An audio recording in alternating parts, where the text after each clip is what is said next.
विचित्र विपदा कर्ताणां विकट अनुज ग्रह जिष्ट चरण पद नमस्ते अस्तु कर्ताणां या ब्रह्माणि शिवाणि सर्व विचित्र विपदा कर्ताणां विकट अनुज ग्रह जिष्ट चरण पद नमस्ते अस्तु कर्ताणां।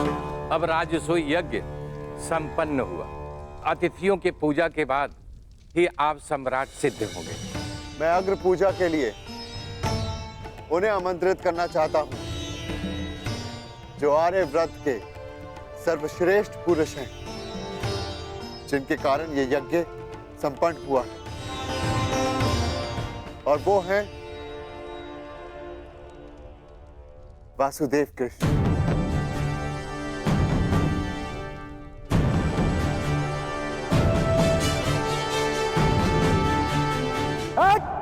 रुक! अब समय आ गया है इस यज्ञ के विध्वंस का और शिशुपाल की दुष्टता के प्रारंभ का। समय आ गया है शिशुपाल की धृष्टता के अंत का। किसकी अग्र पूजा कर रहे हो युधिष्ठिर? इस कृष्ण की?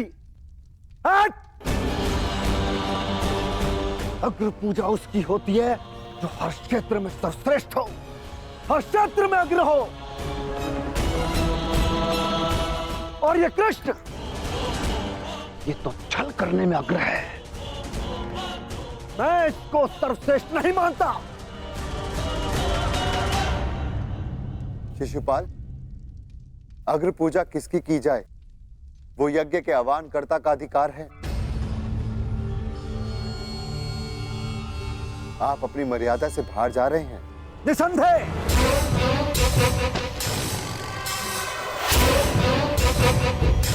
मर्यादा की बात मत करना युधिष्ठिर।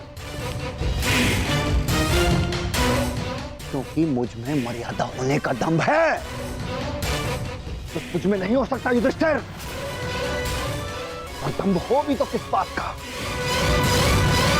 5 पिताओं के पुत्र को कुल का दम्भ हो भी नहीं सकता। सावधान शिशुपाल, चिल्ला मत भीम। इस बार चिल्लाने से कुछ नहीं होगा, सत्य ही कह रहा हूं। राजसूय यज्ञ कर लिया, परंतु सम्राट होने का गर्व कहां वर्णावत के भगोड़ों के पास? कहीं दान में मिले राज्य को पाकर शूर होने का भ्रम तो नहीं तुझे? जरासंध को छल से मारने के पश्चात स्वयं को न्यायशील कहने का साहस भी नहीं। केवल शरीर ही बढ़ा पाया है या साहस भी है भगोड़े कहेंगे? अगर साहस है तो उठाओ शस्त्र। आप अतिथि हैं छेदी नरेश, अतिथि स्वीकारिए। विघ्न क्यों डाल रहे हैं? शांत युधिष्ठिर, मुझे रोक रहे हो। अपनी माता को रोका होता जब उसने एक स्त्री को 5 पुरुषों में बांटने का आदेश दिया।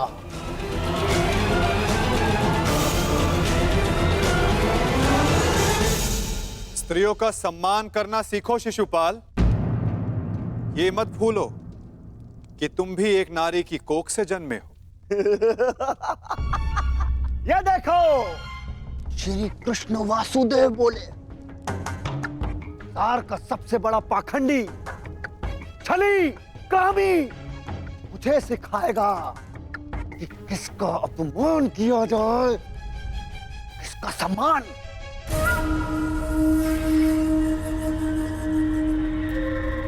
अग्र पूजा की कामना रखने वाले, तू जानता है तेरा नाम कृष्ण क्यों पड़ा? क्योंकि तू है ही मन का काला।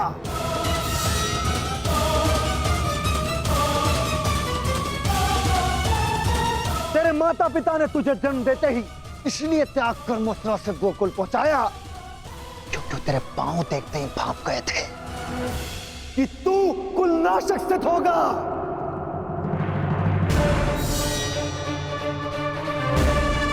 वही किया तूने, वही किया, अपने मामा का वध। जीभा और अश्व की गति एक समान होती है शिशुपाल।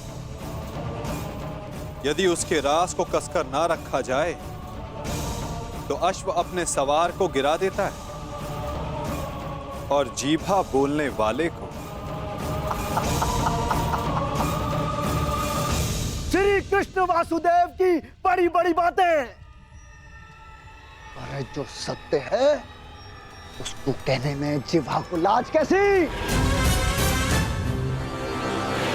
बचपन से धूर्त रहा है तू।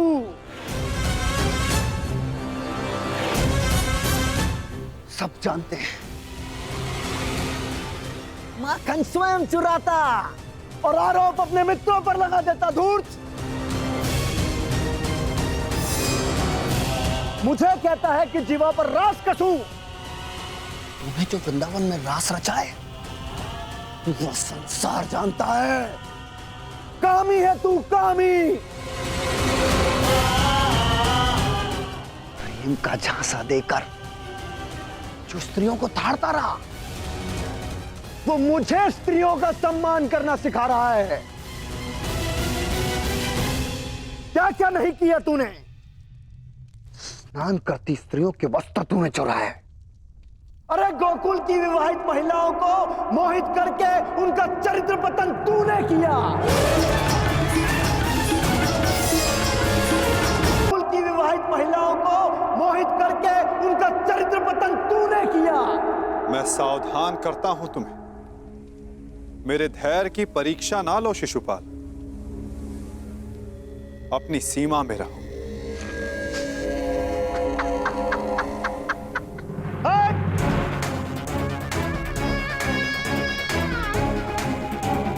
धैर्य तो मेरा टूट गया है। उसकी अग्र पूजा होते देखकर जिसने सदा पीठ पीछे से प्रहार किया। कायर है तू, कायर। सीमाएं तो तूने लांघी हैं। छल से रुक्मणी का हरण किया तूने। स्त्रियों का अपहरण करने वाले दुष्ट। तुम्हारे पापों का घड़ा भरता जा रहा है शिशुपाल, सावधान।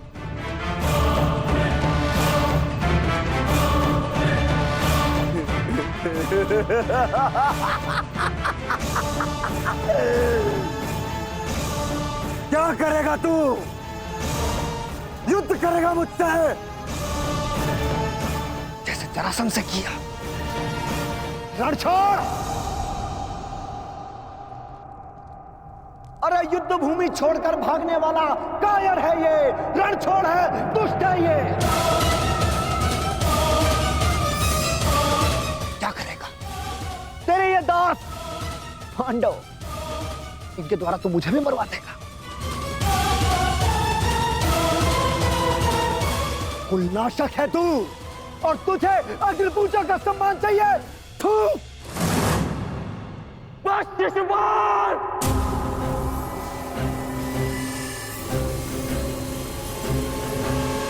अपनी सीमा को वश में रखो। हट। मुझे एक सूत पुत्र की मंत्रणा की आवश्यकता नहीं है।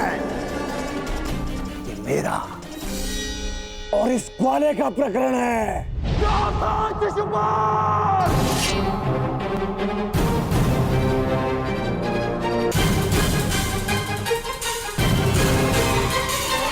नहीं अंगराज, रुक जाओ।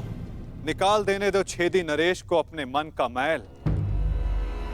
इनका नाश करने के लिए अपना बाण व्यर्थ मत कर। इनकी जीभा स्वयं इनके नाश का कारण बन जाए।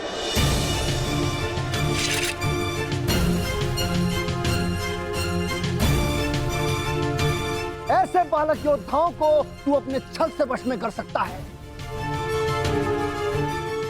या फिर तेरे इन दास पांडवों को। मेरे जैसे वीर को नहीं।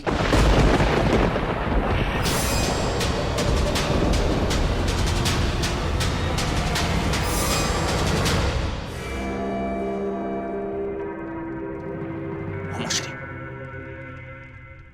इस कृष्ण ने विषय को अपनी ओर मोड़ लिया है। शिशुपाल के 100 अपराध भी पूर्ण होने वाले हैं। इसे रोकना होगा।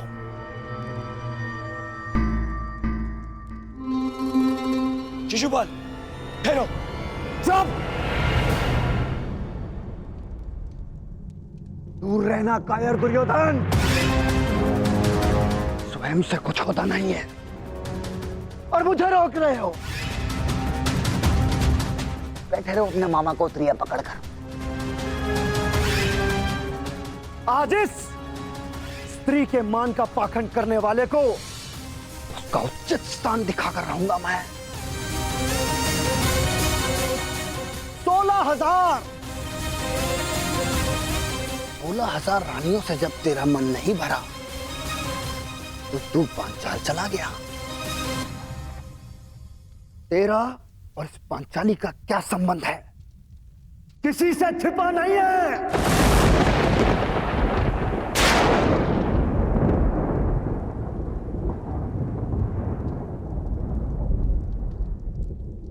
पांचाली का विवाह तूने जानबूझकर इन पांडवों से करवाया, क्योंकि तू जानता है ये मूर्ख कभी तेरा विरोध नहीं करेंगे।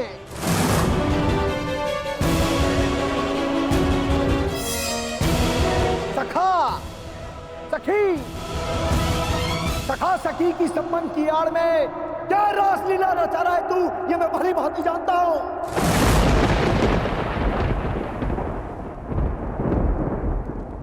पर स्त्री गमन करने वाला पापी नहीं महापापी है तू। एक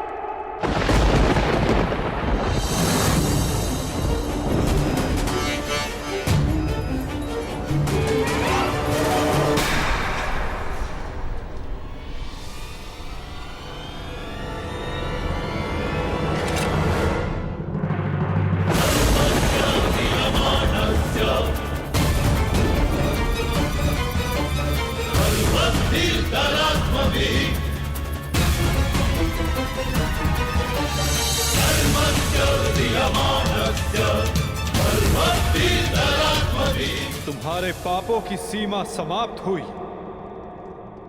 और मेरी सहनशीलता भी।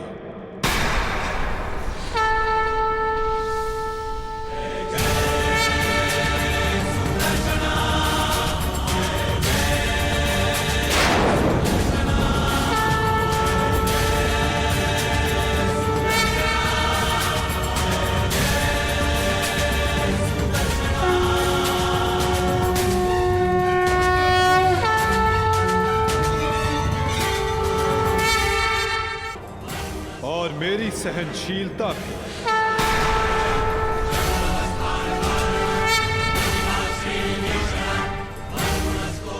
शिशुपाल, तुम्हें जो वरदान मिला उसे पाकर तुम अमर भी हो सकते थे। मृत्यु का भय नहीं था। इसलिए संसार और मानवता की भलाई के लिए, उसके कल्याण के लिए तुम वो कार्य कर सकते थे जिनके लिए तुम्हारा नाम सदा स्मरण किया जाता शिशुपाल। परंतु शक्तिशाली होने के अहंकार में तुम अपने वरदान को व्यर्थ कर बैठे शिशुपाल।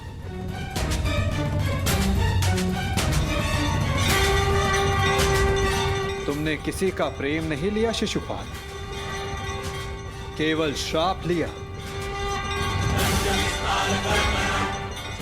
अब देखो, तुम्हारा अंत, तुम्हारी मृत्यु तुम्हारे समक्ष है। ये क्या कर रहे हैं वासुदेव? ये अन्याय है। मैं इसका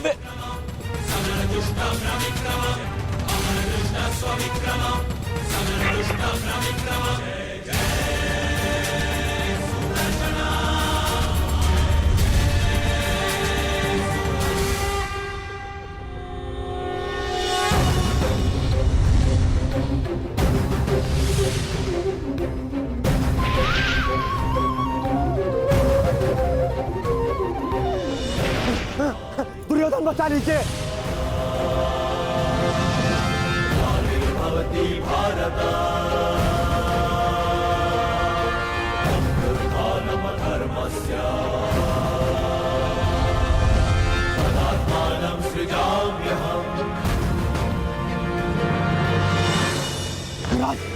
रक्षा करो, मैं दोस्त हूँ, कायर हूँ मैं। क्षमा चाहता हूँ, मेरी रक्षा करो। नहीं,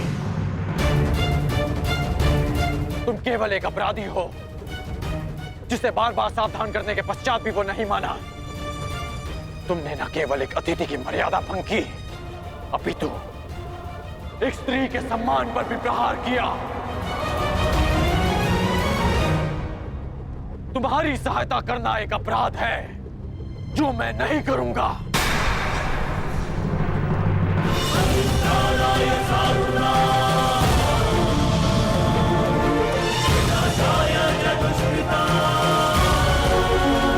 वासुदेव, क्षमा करना।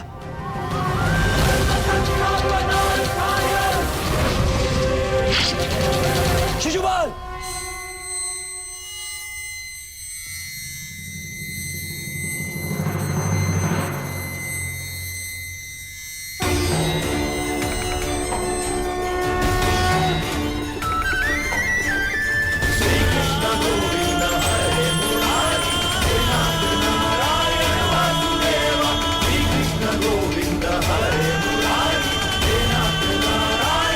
यही तुम्हारे पापों और अपराधों का अंत है, और तुम्हारे दुखों से तुम्हारी मुक्ति भी। अनर्थ हो गया वासुदेव, अनर्थ। जिस अतिथि के केवल अपमान से यज्ञ भंग हो जाता है, वहां उसका वध कर दिया आपने। मेरे भांजे युधिष्ठिर का यज्ञ भंग कर दिया आपने। अनर्थ हो गया वासुदेव, अनर्थ। मेरे भांजे युधिष्ठिर को सम्राट बनने से रोक दिया आपने, इस इंद्रप्रस्थ को शापित कर दिया।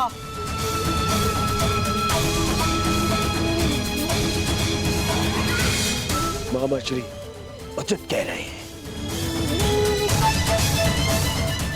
ये यज्ञ भंग हो गया।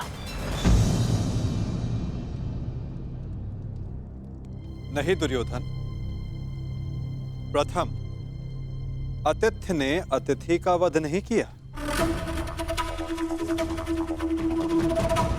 दूसरा, अतिथि अपनी सीमा और मर्यादा का उल्लंघन बार बार समझाने के पश्चात भी कर रहा था, इसीलिए प्राण खोने से पूर्व उसने अपना अतिथि का पद खोया। तीसरा, उसने अपराध किया जिसका उसे दंड मिला। और चौथा, जहां अपराधी को मुक्ति मिले वो स्थान श्रापित नहीं, सम्मानित होता है दुर्योधन।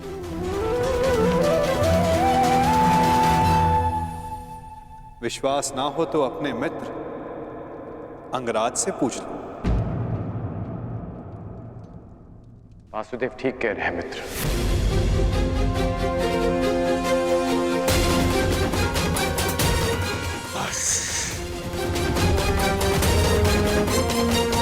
मित्र शांत हो जाओ।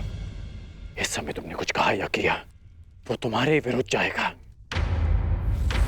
मित्र, तुम हस्तिनापुर के प्रतिनिधि हो। तुम्हारी एक भूल हस्तिनापुर का गौरव सदा के लिए नष्ट कर देगी। शांत हो जाओ मित्र। नहीं, मैं शांत नहीं रहूंगा। यहाँ एक अतिथि की मर्यादा को भंग किया गया है। अब मैं इस स्थल पर एक क्षण नहीं रुकूंगा।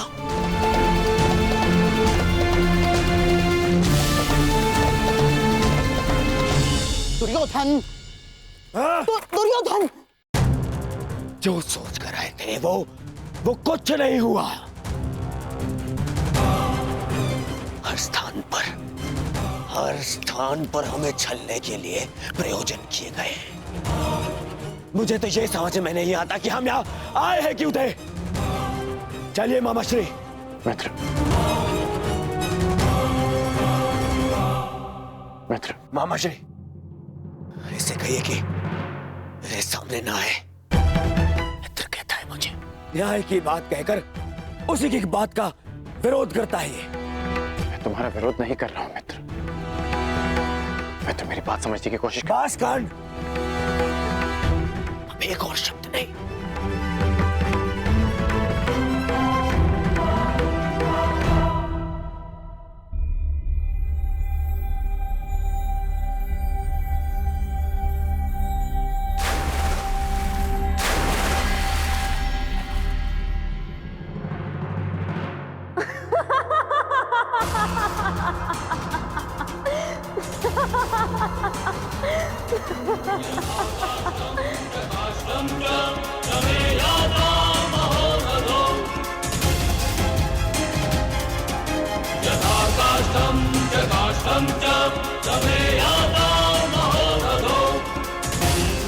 सबकी उनके पिता से तुलना करने वाला स्वयं भूल बैठा कि वो किसका पुत्र है।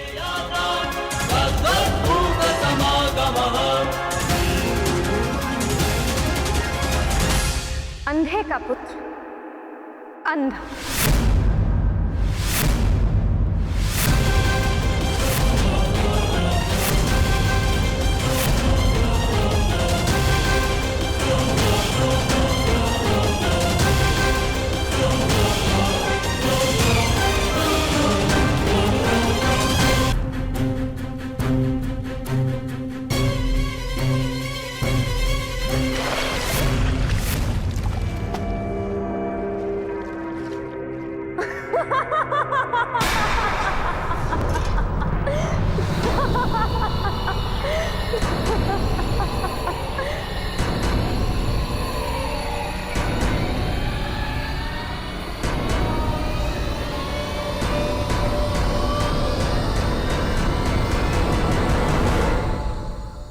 सबकी उनके पिता से तुलना करने वाला स्वयं भूल बैठा कि वो किसका पुत्र है।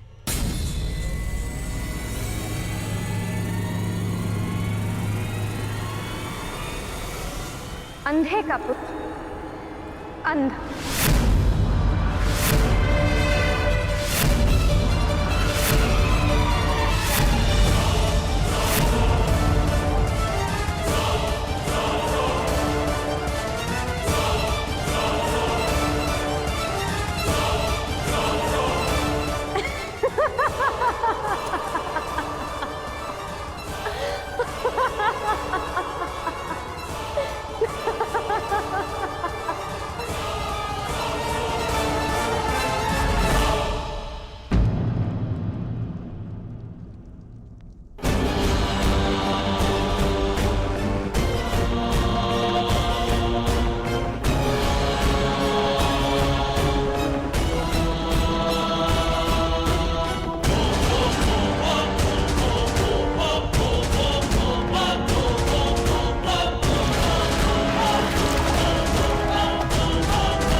मित्र मेरी बात सुनो।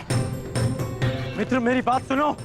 मित्र मित्र बात सुनो। मित्र मित्र बात सुनो। मित्र मित्र मेरी बात। मित्र रुको। नहीं गण, ये रुकने का नहीं, प्रारंभ का समय है। प्रतिशोध का प्रारंभ। यद्यपि युधिष्ठिर को मैं सम्राट बनते हुए नहीं देख सकता था, फिर भी मैं आया, है ना? पर आज द्रौपदी ने मेरा अपमान कर दिया। कर्ण, मुझे अंधे का पुत्र अंधा कहा, मेरे पिता का अपमान कर दिया। इन पांडवों ने मेरा अपमान कर दिया। कर्ण, मैंने तुमसे कहा था कि मैं इन पांडवों का कभी आयत नहीं करूंगा, परंतु ये भी कहा था यदि किसी ने मुझे उकसाया तो मैं शांत नहीं रहूंगा। जो आज मेरे साथ में हुआ, जो पांचाली ने मुझे कहा, वो मैं कभी नहीं भूलूंगा। और इन इन्हें भूलने भी नहीं दूंगा। इतिहास स्मरण रखेगा इस पल को और इसके परिणाम को। इस सम्मान का मूल्य चुकाना होगा इस पांचाली को और उन पांडवों को भी।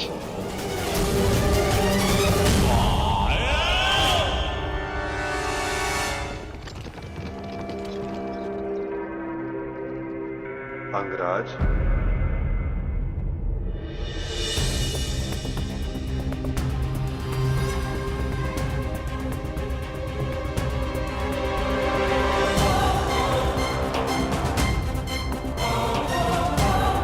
तुमने जिसका चयन किया उसने तुम्हारा साथ छोड़ दिया मित्र। अब भी समय है, अंतिम अवसर है, उचित चयन कर लो मित्र। अपने चयन का अंतिम अवसर मैं रंगभूमि में छोड़ आया हूं वासुदेव, परंतु आपको किसी और को अपने कर्म और शब्दों के चयन के विषय में सावधान कर देना चाहिए था। आप ही ने कहा था ना केशव कि प्रत्येक कर्म के अपने परिणाम होते हैं, उसी भांति मुख से निकले प्रत्येक शब्द के भी अपने परिणाम होते हैं। और मुझे भय है कि पांचाली के शब्दों के परिणाम उचित नहीं होंगे। बड़ी बात।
आओ सखी।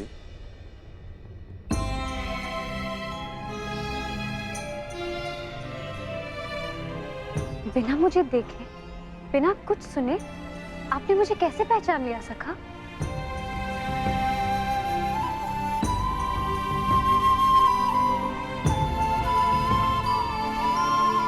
सखी सखा का संबंध ही ऐसा होता है, एक सुनकर तो परायों को पहचाना जाता है सखी। केवल मन से जिसकी मन की बात जान लो, सखा वही होता है।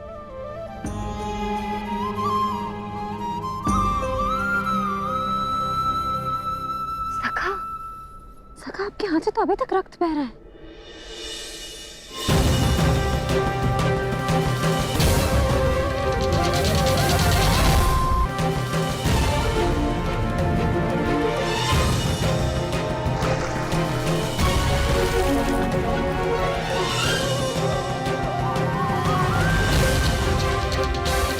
हाँ सखी, कुछ घाव सरलता से नहीं भरते हैं।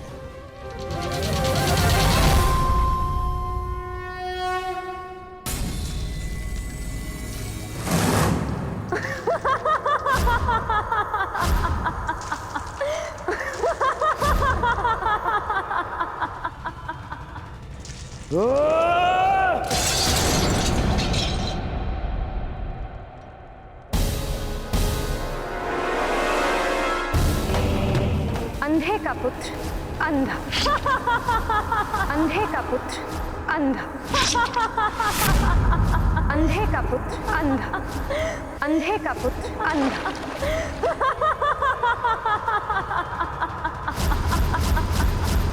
ये क्या कर रहे हो तुम? हट जाओ। बाबा श्री, बाबा श्री। रुकिए जेश। खाता घाव लग जाएगा जेश। तो मैं जानना चाहता हूँ कि ऐसा कौन सा घाव है जो उस घाव से ज्यादा पीड़ा दे सकता है जो पांचाली के बच्चों ने मुझे दिया है।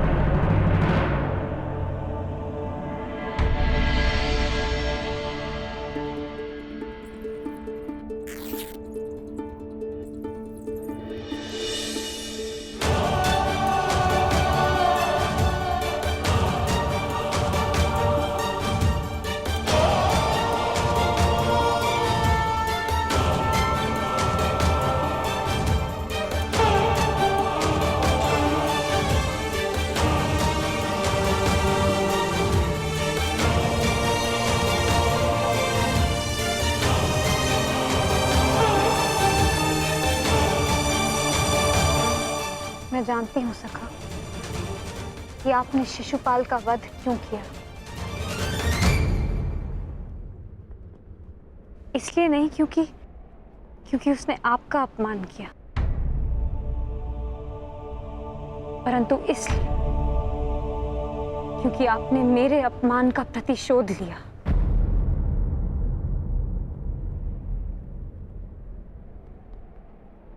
प्रतिशोध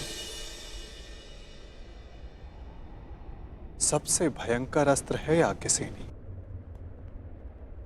जो कभी ना भर जाने वाले घाव दे देता है।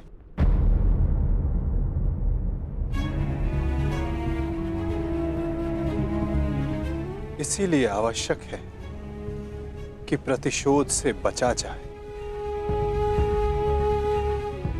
और इससे भी अधिक आवश्यक है कि किसी के मन में प्रतिशोध जैसी भावना को जन्म ना दिया जाए, क्योंकि प्रतिशोध मनुष्य के विवेक को हर लेता है, भले बुरे की समझ छीन लेता है, नेत्र होते हुए भी मनुष्य को अंधा कर देता है। अंधे का पुत्र अंधा।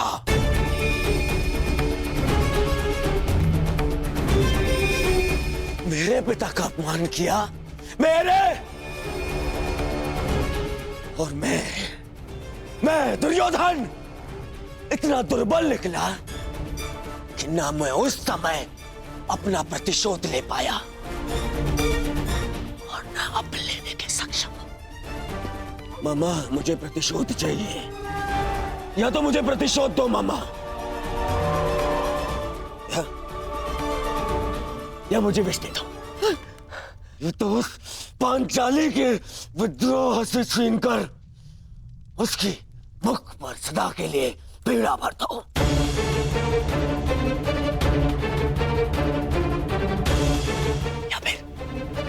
या फिर मेरी आंख और मेरे कंठ में पिघला हुआ लौह डाल दो ना।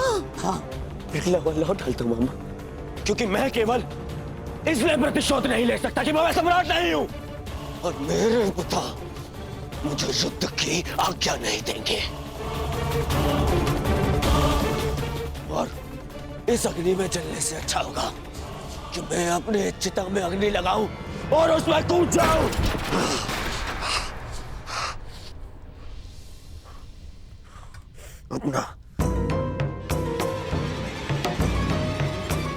अपना कलंकित और पराजित मुख दर्पण में देखने से अच्छा है कि मैं अंधा हो जाऊं। रुकिए जेश, मैं आपको ये नहीं करने दूंगा। मैं अपना मानसिक संतुलन खो चुका हूं दुशासन, विक्षिप्त हो चुका हूं, क्योंकि मैं उस पद पर नहीं कि अपना प्रतिशोध ले सकूं।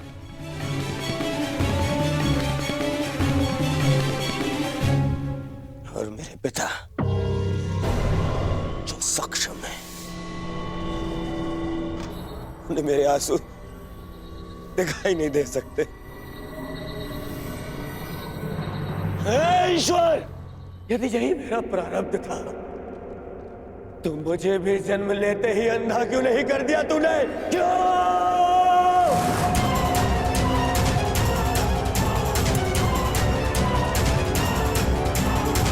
परंतु अब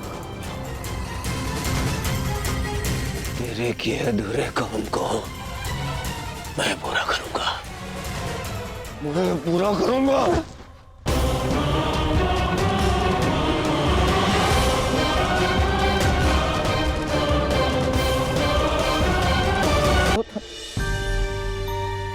बस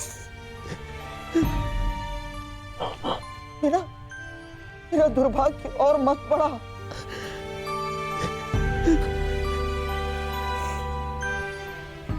जन्मांध जीजा मिला है मुझे और बहन ने अपनी दृष्टि पर स्वयं पट्टी बांध ली। और अब तुम ऐसा कुछ मत करो जिससे तुम्हारा ये मामा आत्मघात कर बैठे। तेरे लिए, तेरे अधिकार के लिए मैं अपना परिवार,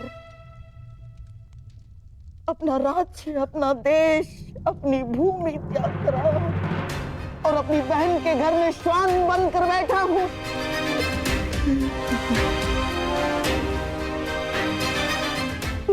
तुझे कुछ हो गया तो तेरे पास कुछ शेष नहीं बचेगा दुर्योधन। टूट जाऊंगा मैं।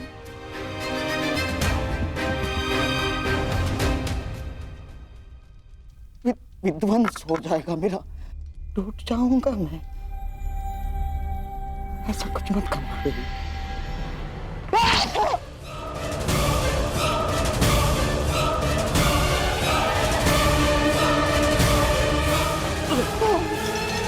मामा, बरसों पहले मैं यहाँ आया था कि तुझे तेरा अधिकार दिला सकूं, उस अन्याय का त्राण कर सकूं जो गांधारी के साथ हुआ है।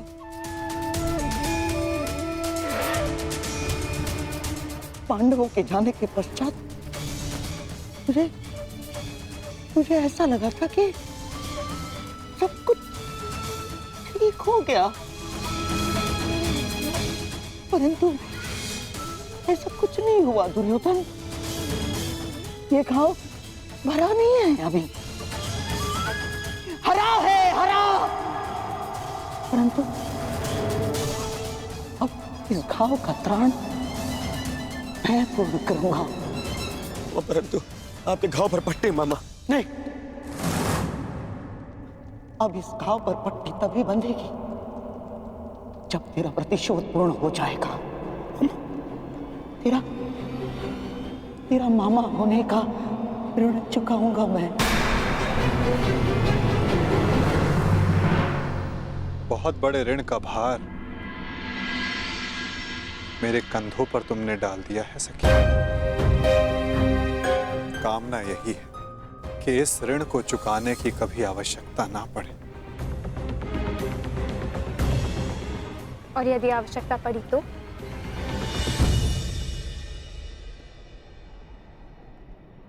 तो फिर इस चीर के हर धागे का ऋण 100 गुना करके चुकाएगा तुम्हारा ये सखा।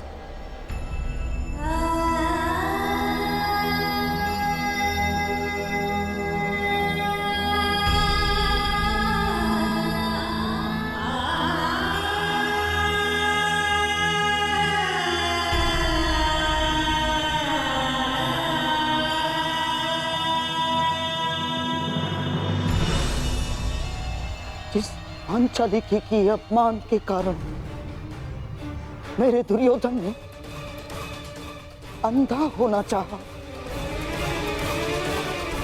इस पांचाली का ऐसा अपमान करूंगा जिसे देखकर सारा संसार अंधा हो जाना चाहेगा।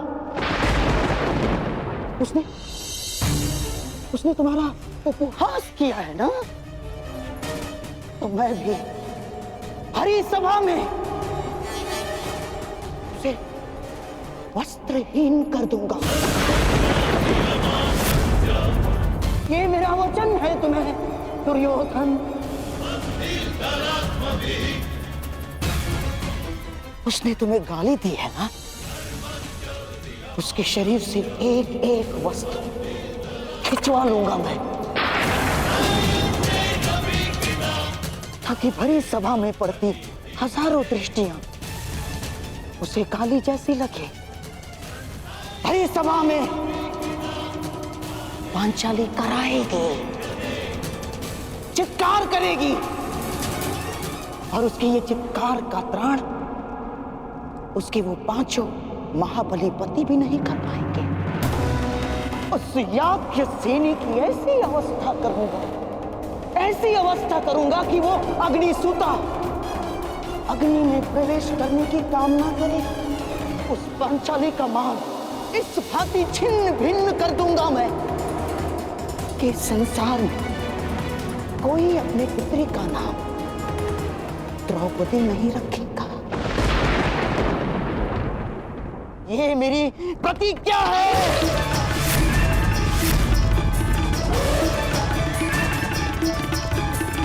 कहते हैं युद्ध भूमि में बाहर रक्त इतिहास बदलता है, परंतु इस बार इतिहास बदलेगा।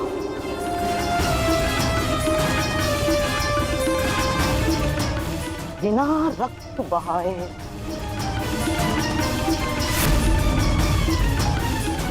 और उसे बदलेंगे शकुनी के पास से। संसार की सबसे बड़ी विजय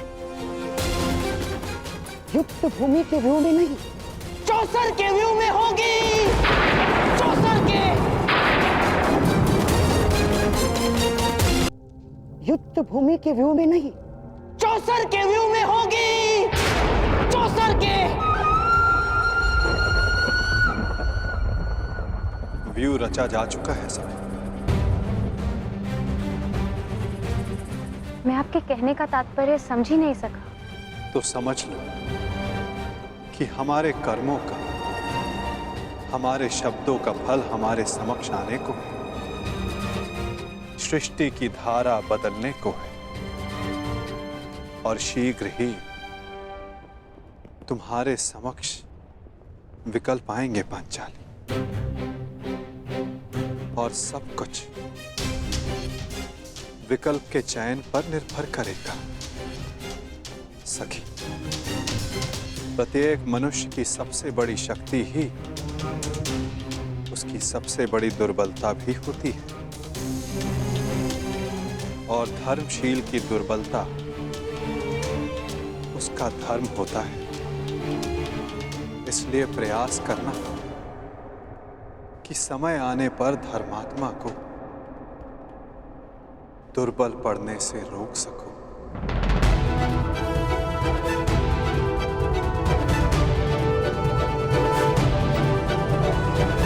शकुनी और पुत्र दुर्योधन ने जिस प्रकार इंद्रप्रस्थ का वर्णन किया है, छाती फूल जाती है कि मेरे अनुज पांडु के पुत्रों ने इतने कम समय में इतनी उन्नति की है। एक ही समय में कुरु वंश के 2 सम्राट पूरे भारतवर्ष में राज करेंगे। ये सोचकर मन गर्व से भर उठता है।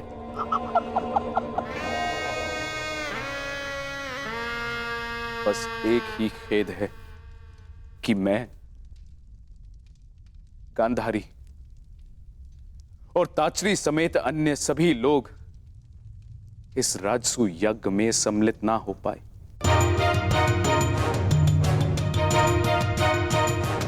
इसलिए मैंने निर्णय लिया है कि सभी पांडु पुत्रों को हस्तिनापुर में बुलाकर उनका सम्मान किया जाए।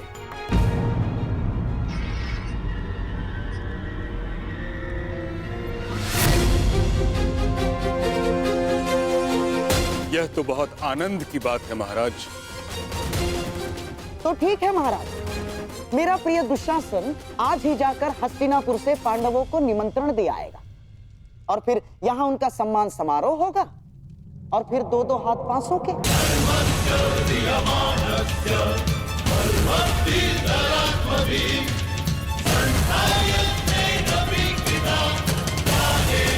परंतु गांधार नरेश, सम्मान समारोह में युद्ध क्रीड़ा का क्या काम?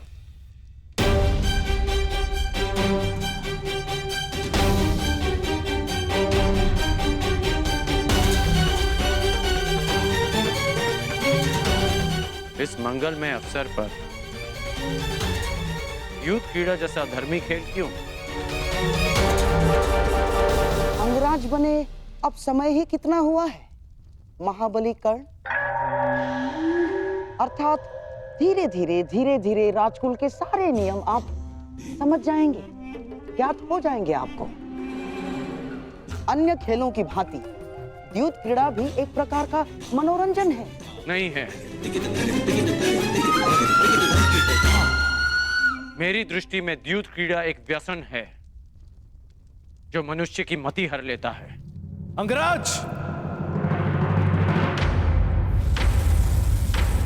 ये राजसभा का नियम भी है और नैतिक बंधन भी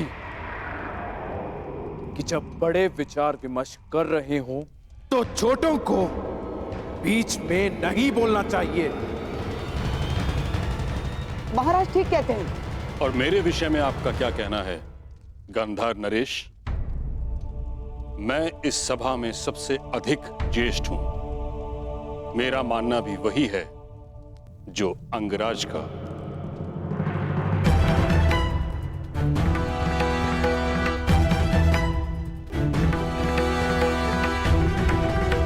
कि युद्ध क्रीड़ा अधर्म है। महामहिम, ये क्रीड़ा तो केवल मेरे पुत्रों में प्रेम बढ़ाने के लिए है। युद्ध से अगर कुछ बढ़ा है तो बैर और शत्रुता, प्रेम नहीं। युद्ध से कभी किसी का भला नहीं हुआ। पांडवों के सत्कार तक सब ठीक है, परंतु युद्ध की अनुमति मैं कदापि नहीं दे सकता।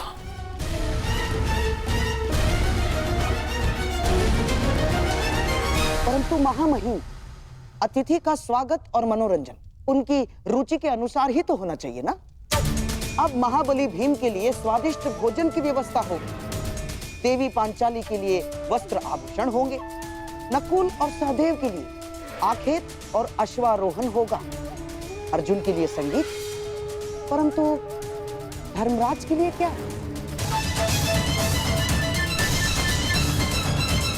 जिस सम्राट के सम्मान के लिए समारोह कर रहे हैं उनकी तो केवल एक ही रुचि है, द्यूत चौसर महाराज।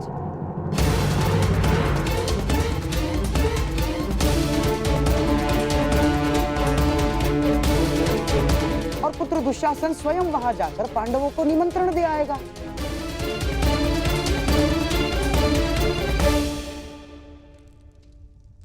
पांडव और कौरव साथ में खेलेंगे तो आपस का बैर भी समाप्त हो जाएगा।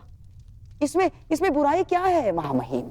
आपत्ति इस बात की है गंधार राज कि आपकी रुचि भी केवल दूध में है। बीते कल में हस्तिनापुर ये अनुभव कर चुका है कि जिस विषय में आपकी रुचि रही उस विषय का परिणाम शुभ नहीं रहा।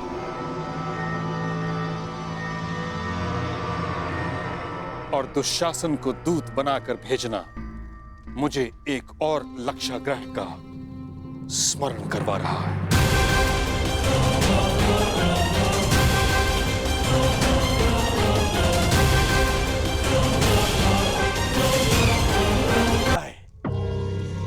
युद्ध क्रीड़ा एक सामान्य खेल ही तो है। परंतु मेरा इतना विरोध होने के पश्चात भी युद्ध क्रीड़ा का इतना समर्थन असामान्य है दुर्योधन। बुराई ये है आपके शास्त्रों में दूत को अधर्म कहा गया है।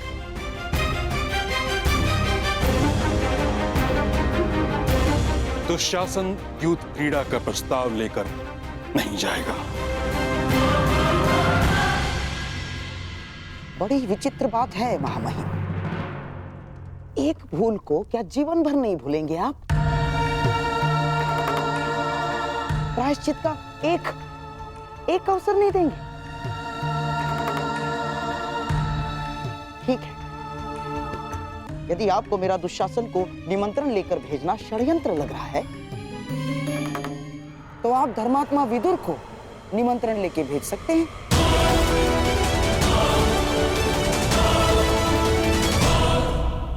धर्मात्मा विदुर नीति अनुसार अपना कार्य करे और धर्मराज युधिष्ठिर नीति पूर्वक ही चाहे तो प्रस्ताव को स्वीकार कर ले।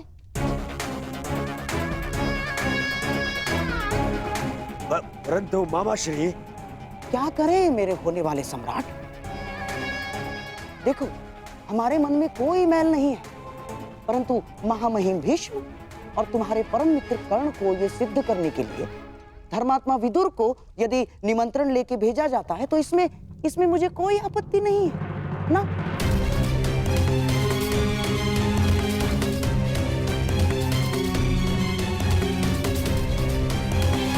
तो मेरा आदेश है कि महात्मा विदुर स्वयं जाकर पांडु पुत्रों और कुलवधू द्रौपदी को हस्तिनापुर आने का निमंत्रण दे।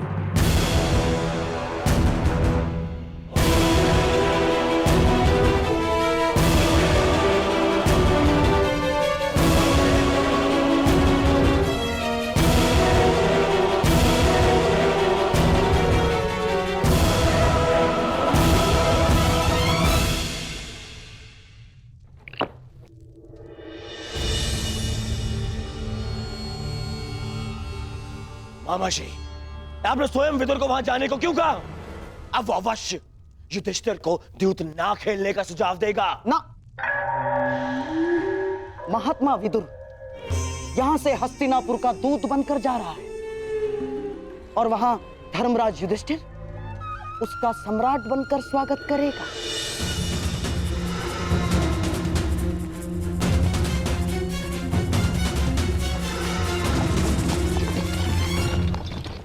विदुर और धर्मराज दोनों की एक ही समस्या है दुर्योधन। दोनों महाधर्मशाली हैं और उनका धर्म उनकी सबसे बड़ी दुर्बलता है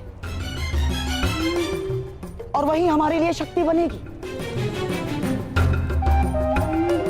जाओ दुर्योधन, तुम पांडवों के स्वागत की तैयारी करो, क्योंकि विदुर इंद्रप्रस्थ के लिए प्रस्थान कर चुका है।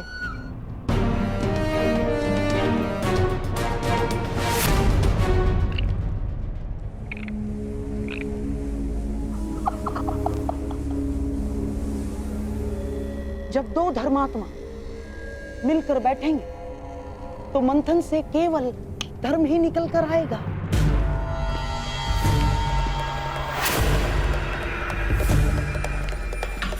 और सम्राट का धर्म उसे चौसर पर बिठाकर ही रहेगा।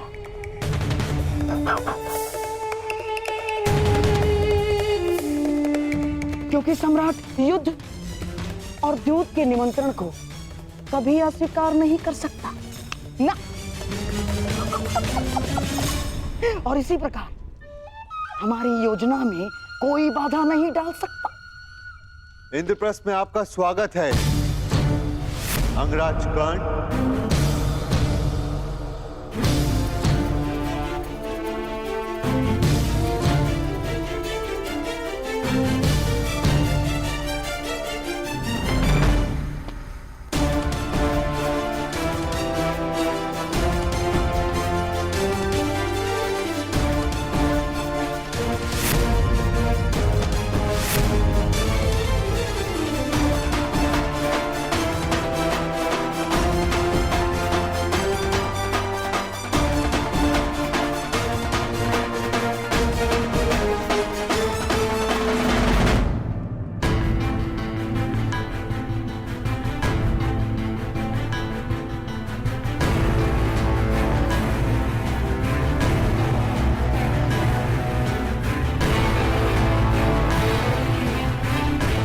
कहिए अंगराज,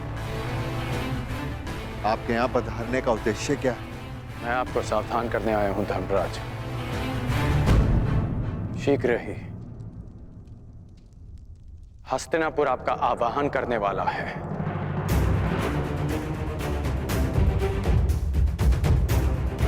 एक निमंत्रण आने वाला है।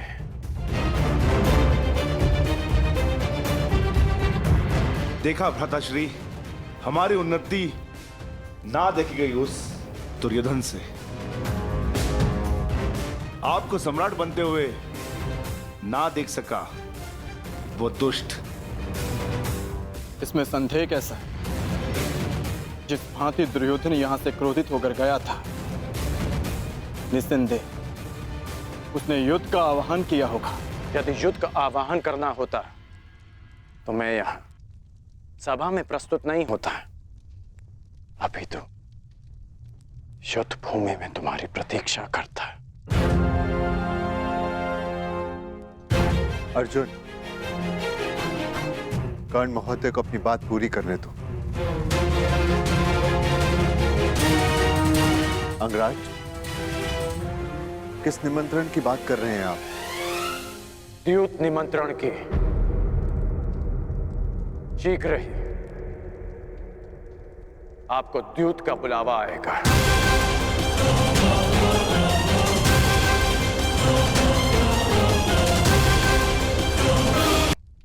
कि उस निमंत्रण को स्वीकार मत करना।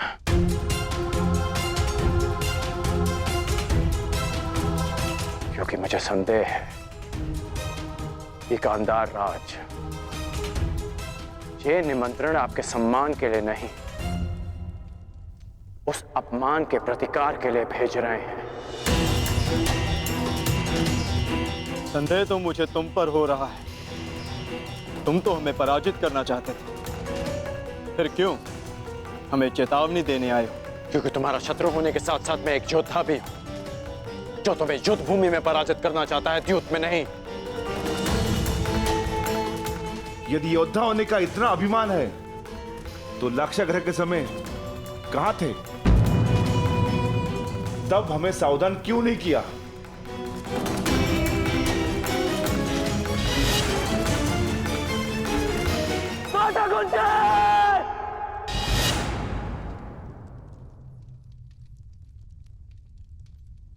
उस समय कुछ नहीं कर पाया, इसलिए इस समय प्रयास करने आया।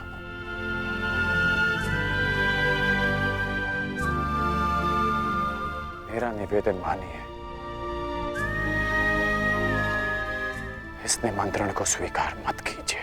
परंतु अंगराज, धर्म ये कहता है कि सम्राट युद्ध और द्यूत के निमंत्रण को अस्वीकार नहीं कर सकते।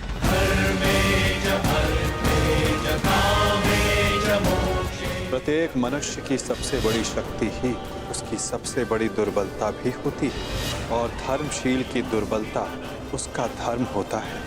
इसलिए प्रयास करना कि समय आने पर धर्मात्मा को दुर्बल पड़ने से रोक सको। मैं कुछ निवेदन करना चाहती हूँ सम्राट।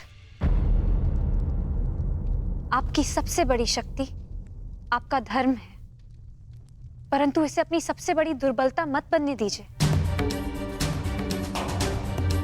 अंगराज ने ठीक कहा, कोई भी जुआ उसमें अधर्म का वास होता है। आप मत जाइए। ठहरो पांचाली।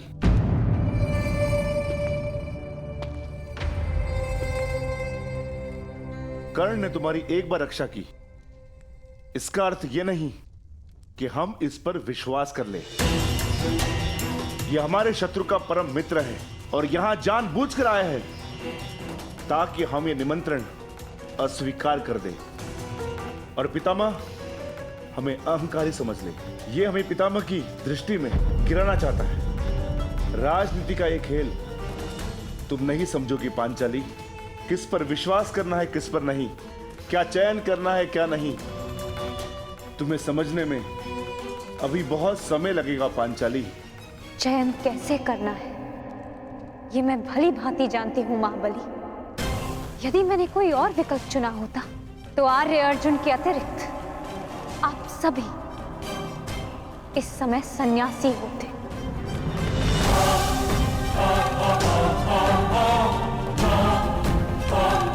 और उससे भी पूर्व यदि मैंने अपने चयन में थोड़ा सा भी परिवर्तन किया होता तो आर्य अर्जुन भी स्वयंवर में मेरा वरण ना कर पाते। मनुष्यों की परख मुझे भी, मित्र और शत्रुओं की भी। मैं मानती हूं कि अंगराज आपके शत्रु पक्ष से है, परंतु इस समय वो हमारे भले की बात कर रहे हैं और मैं उनके मत का समर्थन करती हूं। पांचाली! अनुज भीम, तुम्हें पांचाली से इस भांति बात नहीं करनी चाहिए। पांचाली को अपना मत प्रस्तुत करने का पूरा अधिकार है, परंतु पांचाली, भीम का मत भी उचित है। यदि हम हस्तिनापुर नहीं गए तो बहुत अभिमानी दिखेंगे। आपकी इसी सोच को गांधार राज भली भांति समझते हैं, इसलिए आपको द्यूत का निमंत्रण भेज रहे हैं। परंतु अंगराज का कथन उचित है धर्मराज।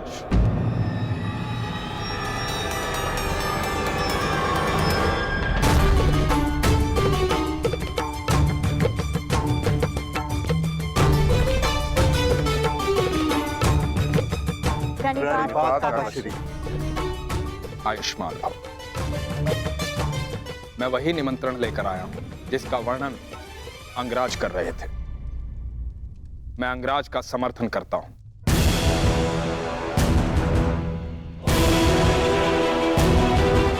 मुझे भी इसमें षड्यंत्र दिखाई देता है।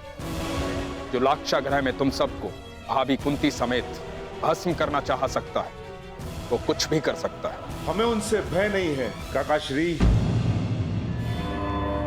उनके उत्तर के लिए हम पांचों भाई प्रस्तुत हैं। वहां पितामह होंगे, आप होंगे, आचार्य द्रोण होंगे, तो फिर वहां सबके समक्ष कोई हमारा क्या अहित कर सकता है? सर्वनाश का युद्ध करने से श्रेष्ठ है कि उससे बचा जाए।